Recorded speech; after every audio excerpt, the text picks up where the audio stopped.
오늘부터 예수님의 기도라는 주제로 고난주간 특별 새벽 기도회를 가지겠습니다. 우리가 이번 특별 새벽 기도회 때 살펴볼 요한복음 17장은 예수님께서 십자가 죽음을 앞에 두고 그 전날 밤에 제자들과 함께 유월절 식사를 하신 후에 드리신 기도의 내용입니다. 이 기도는 이제 성경에 나오는 예수님이 직접 드리신 기도 중에 가장 긴 내용이고 요한복음에만 이 기도가 나옵니다. 이 기도는 예수님께서 십자가 죽음을 눈앞에 두고 제자들과 함께 있을 때 드린 기도예요. 그래서 예수님의 곧 있을 십자가의 죽음의 의미를 그 속에 잘 담고 있는 기도이기도 합니다. 우리는 이번 한 주간 예수님의 기도를 통해 그가 받으신 이 고난의 의미를 우리가 깊이 배우고자 합니다. 그래서 우리에게 주신 구원의 은혜가 얼마나 큰지를 깨닫고 그 은혜에 합당한 삶이 무엇인지 알아서 그렇게 살아가는 오늘 우리 모두가 될 수 있기를 바랍니다. 자, 오늘 본문 1절을 한번 보시기 바랍니다. 우리 다시 한번 우리 1절 말씀을 같이 읽겠습니다. 시작. 예수께서 이 말씀을 하시고 눈을 들어 하늘을 우러러 이르시되 아버지여 때가 이르렀사오니 아들을 영화롭게 하사 아들로 아버지를 영화롭게 하게 하옵소서. 자, 예수님은 제자들을 향해서 말씀을 다 마치고 요한복음 13장에서 16장까지 이제 우리 고별 담화 연설 뭐 이렇게 표현을 하는데요. 제자들에게 유월절 식사 가운데 주실 말씀을 다 마치고 이제 17장에 들어와서 다 마친 후에 예수님께서 이제 하나님을 향하여 기도를 드리십니다. 그런데 예수님께서 눈을 들어 하늘을 우러러 아버지여라고 이렇게 기도를 시작하지요. 예수님은 이미 제자들에게 기도를 가르치실 때 하늘에 계신 우리 아버지여 이렇게 기도를 시작하라고 하셨는데 예수님 자신이 이처럼 하늘을 우러러 아버지여 이렇게 기도하심으로 자신의 가르치신 기도대로 기도하고 있음을 알 수가 있습니다. 그런데 십자가 죽음을 앞둔 예수님의 기도는요, 처음부터 우리의 생각과는 그 방향이 다르다는 것을 알 수가 있습니다. 만약에 여러분 우리가 죽음을 지금 눈앞에 있다 그러면 뭐 그런 상황이 있으면 안 되겠지만 어쨌든 죽음이 눈앞에 있는 그런 상황에 있다면 여러분들은 어떤 기도를 드리시겠습니까? 여러분 어떤 기도를 드리겠어요? 살려달라고 그러겠죠. 아니면 이제 죽음이 확정이 되어서 이거는 뭐 피할 방법이 없다 그런다면 이 죽음을 맞설 용기를 달라고 기도를 하거나 또한 천국에 대한 확신을 가지게 해달라는 기도를 우리는 드리게 될 것입니다. 이 죽음을 앞두고 있다면 가장 이게 긴급한 문제가 아니겠어요? 그래서 살려달라거나 아니면 죽음을 잘 이길 수 있도록 그렇게 용기를 달라고 기도하겠죠. 하지만 죽음을 앞둔 예수님의 기도의 첫 마디는 우리가 생각하는 그런 기도가 아니었어요. 예수님은 제일 먼저 입을 여시고 때가 이르렀사오니 때가 이르렀습니다 이렇게 기도하였어요. 이 기도는 참으로 의미가 깊은데요. 왜냐하면 예수님은 처음부터 때를 기다려 오셨기 때문입니다. 요한복음 2장에 보면 그 유명한 물로 포도주를 만든 사건이 나오죠. 예수님과 그의 어머니 마리아 또 제자들이 결혼식장에 초대를 받았습니다. 그런데 결혼잔치가 한참 진행 중인데 그만 포도주가 떨어졌어요. 이때 예수님의 어머니 마리아가 예수님께 이 사실을 알리지요. 그러자 예수님은 아주 의미심장한 말씀을 하십니다. 요한복음 2장 4절 말씀인데요. 예수께서 이르시되 여자여 나와 무슨 상관이 있나이까 내 때가 아직 이르지 아니하였나이다. 예수님은 마리아에게 내 때가 아직 이르지 아니하였습니다. 내 때가 아직 이르지 아니하였나이다 이렇게 말씀하셨어요. 이 말씀은 마리아의 요청을 거부한 것 같으나 그렇진 않습니다. 예수님이 곧바로 발을 씻는 물, 이제 정결케 하는 깨끗케 하는 물로서 포도주를 만드는 기적을 행하시죠. 그러니까 예수님께서 내 때가 이르지 않았다 이거는 거절의 말로서 하신 말은 아니에요. 예수님은 내 때가 아직 이르지 아니하였다 이렇게 말씀하심으로써 자신의 때를 기다리고 있다라는 것을 지금 알려주고 있는 것입니다. 그 때가 오면 발을 씻는 물이 포도주로 변한 것처럼 우리의 모든 더러움이 깨끗해질 것이다 라는 것을 알려주고 있는 거예요. 또 요한복음 4장에 보면 예수님과 사마리아 여인 사이에 대화가 나오는데 예수님께서 사마리아 여인을 만나서 이야기를 나눌 때 이 여인이 여러 가지 질문을 하다가 우리는 어디서 예배를 해야 됩니까? 예루살렘입니까? 사마리아입니까? 이렇게 질문을 해요. 이때 예수님께서 이렇게 대답합니다. 요한복음 4장 23절 말씀인데요. 이 말씀을 같이 한번 읽어봅니다. 시작. 아버지께 참되게 예배하는 자들은 영과 진리로 예배할 때가 오나니 곧 이때라. 아버지께서는 자기에게 이렇게 예배하는 자들을 찾으시니라. 예수님은 장소에 대한 말씀을 하지 아니하시고 때에 대해서 말씀을 하셨는데, 때가 오면, 그때가 되면 장소에 상관없이 성령과 진리로 예배하게 될 것이다. 때가 오면, 그때가 오면 성령과 진리로 예배하게 될 것이다. 이렇게 말씀하셨어요.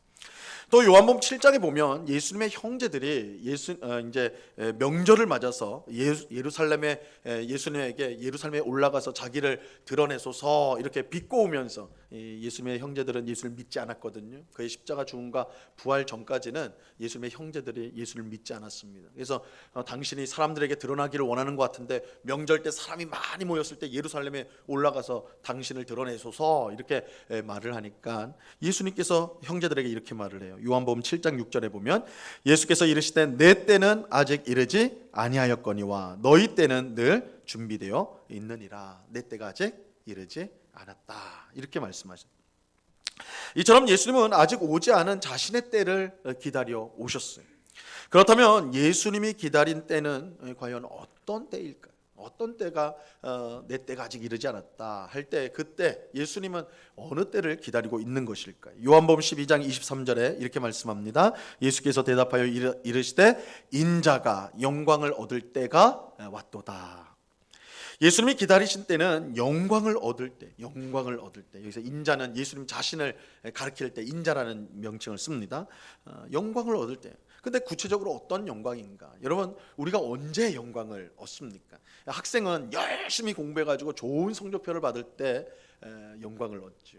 직장인들은 성과를 잘 열심히 일해서 성과를 내서 승진을 할 때, 그것이 인정받았을 때 영광을 얻는 것이죠. 부모라면 자녀들이 성공하여서 부모에게 효도를 할 때, 내가 애써서 아이를 키웠는데 이렇게 보답을 할 때 영광을 얻는 거예요. 우리의 간절한 소망이 이루어질 때 우리는 영광을 얻게 되는 것이죠. 예수님도 마찬가지였어요. 그가 영광을 받을 때는 그의 간절한 소망이 이루어질 때였어요. 근데 우리는 여기서 이제 큰 충격을 받죠. 왜냐하면 예수님이 간절히 소망한 그때는 사실 예수님께서 가장 피하고 싶어 했던 때이기도 하기 때문입니다. 완전히 이 반대되는 거예요. 영광을 얻는 때인데 실상은 예수님께서는 그 때를 피하기를 원하셨어요. 이게 무슨 말인가 싶을 거예요. 자, 요한복음 12장 27절 말씀인데요. 같이 한번 읽어봅니다. 시작. 지금 내 마음이 괴로우니 무슨 말을 하리요? 아버지여 나를 구원하여 이 때를 면하게 하여 주옵소서. 그러나 내가 이를 위하여 이 때에 왔나이다. 예수님은 나를 구원하여 이 때를 면하게 해주십시오, 피하게 해주십시오 라고 기도를 했어요. 예수님께서 지금까지 기다려온 때는 사실 예수님이 피하기를 바라던 때였어요. 예수님은 영광 얻을 때를 기다렸습니다. 하지만 예수님은 영광 얻을 때를 또한 피하기를 원했어요. 이 앞뒤가 안 맞는 것 같죠. 이것은 예수님이 얻을 영광이 우리가 보통 생각하는 영광과는 완전히 달랐기 때문입니다. 예수님이 얻을 영광은 곧 그의 죽음이었어요. 예수님이 얻을 영광은 곧 그의 죽음이었습니다. 이것은 가룟 유다가 예수님을 팔기 위해 나갔을 때 예수님이 하신 말씀에서 우리가 알 수가 있습니다. 요한복음 13장 31절에 보면요, 그가 나간 후에, 이 가룟 유다가 나간 후에 예수께서 이르시되 지금 인자가 영광을 받았고 하나님도 인자로 말미암아 영광을 받으셨도다. 인자 곧 예수님께서 드디어 영광을 받으셨어요. 이때가 언제입니까? 가룟 유다가 예수님을 팔아 넘기러 밖으로 나간 때였어요. 예수님의 죽음이 확정된 때, 그때 예수님은 내가 영광을 얻었다 이렇게 말씀하는 거예요. 자, 이것이 오늘 본문 1절에서 예수님이 때가 이르렀사오니 라고 기도하신 뜻이에요. 여기서의 때는 곧 예수님께서 죽을 때예요. 예수님께서 정말로 피하고 싶어 하셨던 때이기도 합니다. 근데 놀랍게도 예수님은 때가 이르렀사오니 아들을 영화롭게 하사 아들로 아버지를 영화롭게 하옵소서 이렇게 기도하였어요. 예수님은 자기 죽음의 때가 이르렀다고 하면서 그것을 피하게 해달라거나 어떻게 해달라고 기도하신 것이 아니라 그 때가 이르렀사오니 아들을 영화롭게 하사 아들로 아버지를 영화롭게 해달라고 그렇게 기도하셨어요. 그러니까 예수님의 영광을 달라 기도하셨어요. 때가 이르렀습니다. 나의 죽을 때가 됐습니다. 그러니 저에게 영광을 주십시오. 어떻게 죽음이 영광이 될 수가 있을까요? 이 죽음과 영광은 완전히 반대되는 것 같은데 어떻게 죽음의 때가 됐습니다. 영광을 주십시오. 어떻게 이 죽음이 영광이 될 수가 있는 것일까요? 이 죽음은 끝이고 실패고 절망인데 예수님은 왜 죽을 때가 왔다고 하면서 영광을 달라고 기도하신 것일까요? 더욱이 예수님은 자기를 영화롭게 해주셔서 아버지 하나님을 영화롭게 해달라고 하십니다. 예수님의 죽음은 자신의 영광이 될 뿐만 아니라 아버지의 영광도 된다는 뜻이에요. 어떻게 그럴 수가 있느냐는 것이죠. 이것은 예수님의 죽음이 하나님의 뜻이며 또 하나님의 뜻이 이루어지는 것이 곧 예수님의 영광이고 아버지 하나님의 영광이기 때문입니다. 예수님의 기도의 초점은 그의 눈앞에 있는 죽음이 아니라 영광에 있었습니다. 예수님은 분명 곧 있을 십자가 죽음을 두려워하고 그것을 피하기를 원하셨어요. 하지만 그럼에도 불구하고 예수님의 기도는 십자가 죽음에 머물러 있지 않고 그 너머에 있는 영광을 향했습니다. 여러분, 우리가 드리는 기도는 어떻습니까? 우리가 이제 특별 새벽 기도를 해서 이렇게 새벽에 모여서 기도하기 위해서 모인 거잖아요. 여러분, 우리의 기도는 어떻습니까? 그저 지금 당장 필요한 것만 우리는 구하지 않습니까? 당장 해결해야 되는 문제에만 급급하여서 우리는 기도하고 있지 않습니까?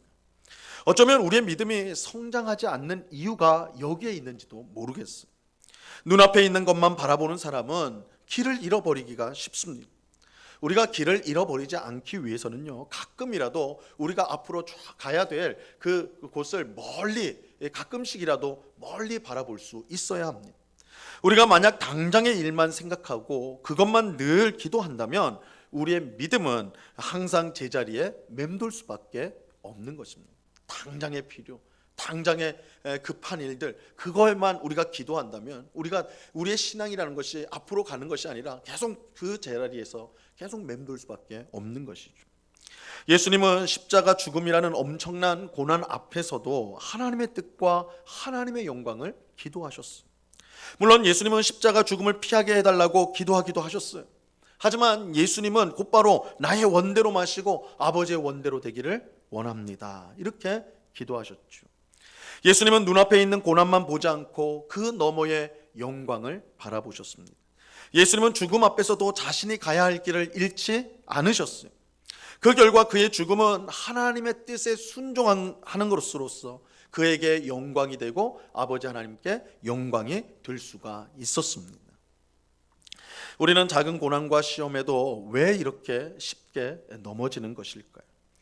우리는 왜 이런 작은 일에 자꾸만 방황하게 되는 것일까요? 당장 눈앞에 있는 고난만 우리가 바라보기 때문에 그런 것은 아니겠습니까? 우리의 기도가 고난에만 매여 있기 때문에 그런 것은 아닐까요? 우리도 예수님처럼 당장 눈앞에 있는 고난을 넘어 그 뒤에 있는 것을 볼 수 있어야 돼요. 내가 당하는 고난을 없애달라고만 기도할 것이 아니라 그 고난을 통해 이루실 하나님의 뜻이 무엇인지를 알게 해달라고 우리는 기도해야 하는 것입니다. 그럴 때 예수님에게 십자가 죽음이 영광이 되었던 것처럼 우리의 고난 또한 우리의 영광이 될 수가 있습니다. 죽음을 눈앞에 둔 예수님의 기도는 살려달라는 것이 아니었습니다. 자기를 영광스럽게 하셔서 하나님 아버지께 영광을 돌리게 해달라고 그는 기도하셨어요. 예수님의 기도의 우선순위는 분명했습니다. 예수님의 기도의 우선순위는 분명했어요. 예수님은 먼저 하나님의 영광을 구하셨어요. 하나님의 영광을 구하셨어요. 예수님은 먼저 하나님의 나라와 그의 의를 구하셨습니다. 예수님은 이렇게 기도하는 것이야말로 가장 복된 것임을 믿으셨기 때문입니다. 예수님의 기도를 통해 우리의 기도가 재조정될 수 있기를 바랍니다. 여러분, 우리가 이제 군대 가면 총 쏘는 훈련을 해요. 총을 쏘게 됩니다. 그런데 총을 쏠 때 그냥 영화에 나오는 것처럼 그냥 막 쏘면 다 맞고 그런 것이 결코 아니에요. 사격을 하기 전에 반드시 먼저 하는 게 있는데 0점 조절이라는 걸 해요. 0점 조절.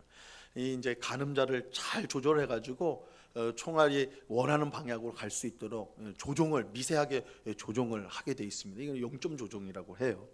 이거를 안 하면요, 아무리 탁월한 총을 쏘는 기술이 있는 사람이라 할지라도 그 총이 쏘면 엉뚱한 방향으로 갈 수밖에 없는 것입니다. 그럼 기도도 마찬가지. 하나님의 영광으로 0점 조정이 안 되어 있으면 우리의 기도는요, 늘 제자리에 맴도는 넋두리가 될 수밖에 없는 것입니다. 기도는 많이 하는데, 기도는 열심히 하는데 그 믿음이 성장하지가 않아요. 자라지가 않아요. 그 자리에서 맴돌아요. 앞을 보지 않았기 때문에, 길을 잃어버렸기 때문에 그런 것입니다. 오늘 우리 모두가 눈앞에 놓여 있는 문제나 고난을 위해서만 기도하는 것이 아니라, 그러나 이렇게 말씀드리면 그러면 그렇게 기도할 필요 없냐? 아니요, 기도해야죠. 예수님도 이 잔을 피하게 해달라고 기도하셨어요. 중요한 거는 거기에 머물면 안 된다는 거예요. 그 너머에 하나님의 영광을 위해 기도해야 한다는 거예요. 예수님 말씀처럼 먼저 그의 나라와 의를 구해야 한다는 것입니다. 그럴 때 이 모든 것을 너에게 더하시리라. 그 약속이 우리에게 성취가 되는 것입니다. 우리 오늘 이 새벽에 모인 우리가 예수님의 기도를 통해서 우리의 기도가 어디를 향하고 있는가? 우리의 기도가 늘 우리의 삶의 작은 문제들에만 계속해서 맴돌고 있지는 않은가? 예수님은 십자가 죽음 앞에서도 그 너머에 있는 영광을 보며 그것을 강구하셨다면 우리의 기도도 우리의 당장에 있는 문제들을 넘어서서 하나님의 영광을 위해 기도할 수 있어야 한다는 것이죠. 그럴 때에 주께서 우리의 기도를, 하나님께서 우리의 기도를 기쁘게 받으시고 또한 우리에게 모든 것을 더하시는 그런 귀한 은혜를 베풀어 주실 것입니다. 이번 특별 새벽 기도를 통해서 우리의 기도가 우리 주변을 계속 맴도는 그런 넋두리로서의 기도가 아니라 하나님의 영광을 향해 나아가는 그런 복된 기도를 드리는 우리의 기도가 조정이 되는 귀한 은혜가 오늘 우리 모두에게 임하기를 우리 주님의 이름으로 간절히 축원합니다. 기도하겠습니다. 하나님 아버지, 감사합니다. 예수님께서 십자가 죽음을 앞에 두고서도 제일 먼저 기도하신 것은 때가 이르렀사오니 나를 영화롭게 하사 아들로서 아버지를 영화롭게 하옵소서. 하나님의 영광을 위해 기도하셨습니다. 주님, 우리가 많이 기도하고 오래 기도하지만 늘 우리의 문제만 붙들려 있어서 제자리에 멈춰 있는 맴도는 그런 우리의 어린 신앙의 모습이 아닌지요. 예수님의 기도를 우리가 본받아서 우리의 문제뿐만 아니라 하나님의 영광을 위해 기도하는, 하나님의 나라와 그 의를 위해서 먼저 기도하는 저희들 되게 하여 주옵소서. 우리의 기도가 0.2 조정이 되기를 원합니다. 하나님의 영광에 초점이 이루어지기를 원합니다. 그래서 우리의 믿음이 더욱더 성장하고 자라가는, 예수님을 닮아가는 저희 모두가 되게 하여 주시옵소서. 감사하며 예수님의 이름으로 기도드리옵나이다. 아멘.